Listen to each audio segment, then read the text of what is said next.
On the recent upload of Impetus episode 115, I ended the show in a really dramatic fashion with Greg Williams' ass on full display to the world. Now look, there are a lot of criticisms that can come from placing my world champion, on the go-home episode before his huge pay-per-view title match in a comedic and clearly attention-seeking and silly segment. But I think a good excuse, and to be fair, probably the only reasonable excuse that I have for doing this, is because it involved Johnny Fabuloso, the fake tanning, attention-seeking model Johnny Fabuloso. This only made sense to do because Greg was getting a one-up on his challenger by outdoing him, not just in the ring, but in a thong.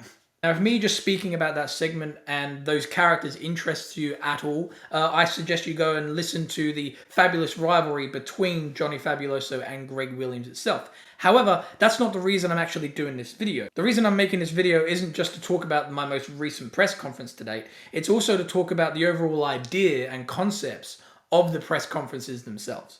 Again, I feel Impetus brings a lot of unique ideas to the wrestling table. I mean, you'd hope so after 2 years of me writing the damn thing. And this is obviously one of them. We're so used to seeing, post-show scrums and certain wrestlers or, high members of staff discussing how the shows went. Almost like a kayfabe, like half kayfabe, half shoot sort of platform. And I like it. It makes it feel more real. However, the Impetus press conferences are designed to have the same feel as these media scrums, but live, like on air, on stage, before a huge pay-per-view clash. The idea of the press conference is to have both champion and challenger of the World Impetus title match, always for the World Impetus title match, at the upcoming pay-per-view, to have members of the media and paparazzi ask improvisational questions to both participants. In character, of course. Now, of course, Impetus is all make-believe, but if it were real and I had my own company, this would really be able to show both opponents' mic skill and improvisational ability. The idea is to have these random questions lead to main ones in which I've actually scripted, just so I can stick to the formula and what's at hand here with the storylines. I've played around with the standard idea, the standard sort of like format of the press conference. I feel like I give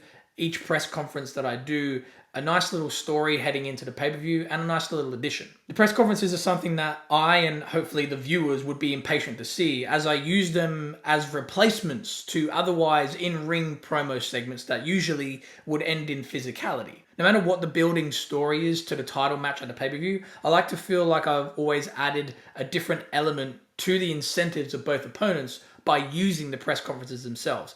Something in which adds that extra spice to the already hot rivalry. So let me know what you think. Do you like the idea of the press conferences? Can you imagine it, if you will? Or do you think it's overdone? Do you think it's overplayed?